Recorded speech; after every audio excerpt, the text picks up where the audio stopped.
This free step-by-step video comes to you directly from Haynes, creators of the world's best repair manuals. Fix your car or truck the right way with our accurate and reliable information at your side. You can complete more than 200 jobs on this vehicle when you purchase the complete online manual at Haynes.com. Front shock assembly, two-wheel drive models. Replacement.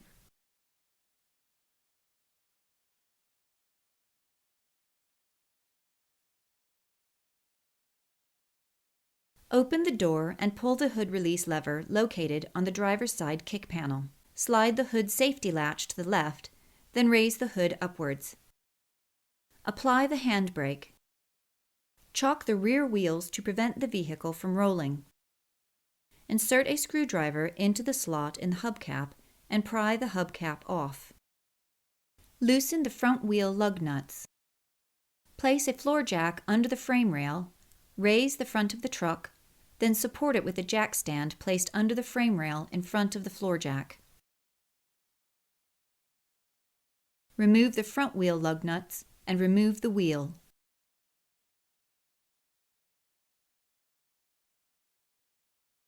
Unscrew the tie rod end nut a few turns, then use a ball joint separator to break the joint loose.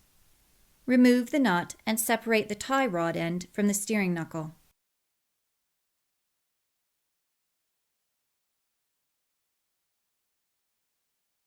Remove the bolts and detach the brake hose and ABS brackets from the steering knuckle.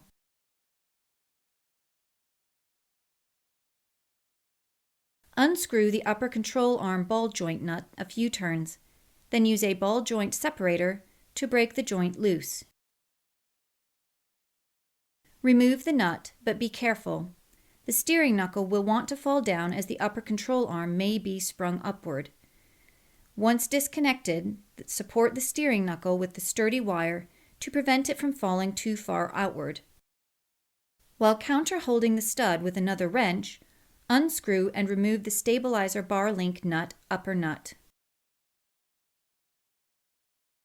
Remove the shock assembly lower nuts.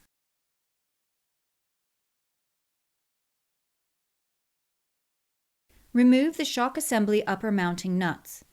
Note that these fasteners may be better accessed by working through the fender well. Use caution to prevent the shock assembly from suddenly dropping downward.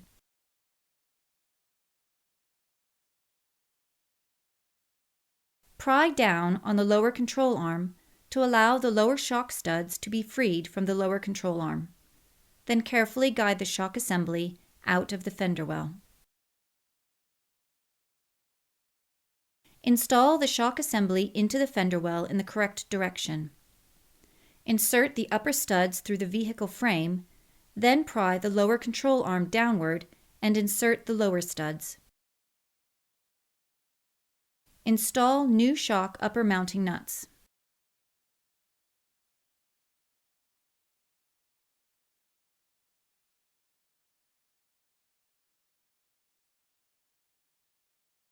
Support and raise the lower control arm with a floor jack, then untie and insert the upper control arm ball joint stud into the steering knuckle and screw on a new nut.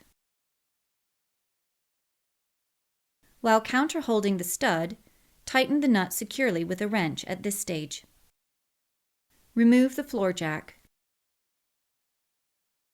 Install new shock lower mounting nuts and tighten them securely at this stage.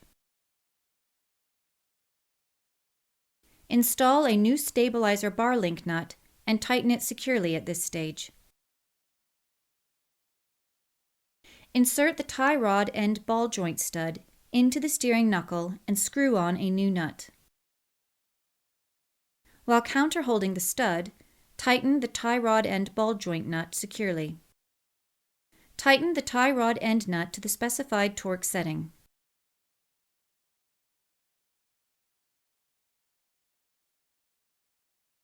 Tighten the upper control arm ball joint nut to the specified torque setting.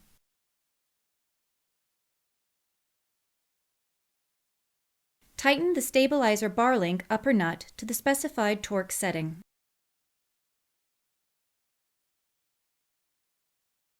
Tighten the shock upper nuts to the specified torque setting, A crow's foot wrench may need to be used to accomplish this.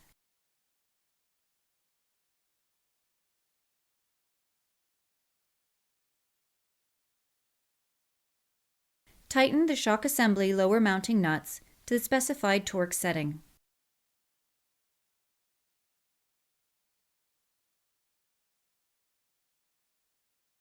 Install the brake hose and ABS wheel speed sensor brackets to the steering knuckle and tighten the bolts securely. Repeat this procedure for the remaining shock absorber assembly. Install the wheel and lug nuts. Lower the front of the truck to the ground.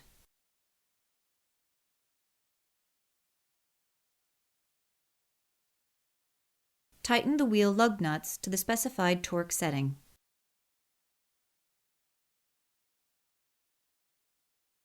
Install the wheel trim caps. Release the handbrake.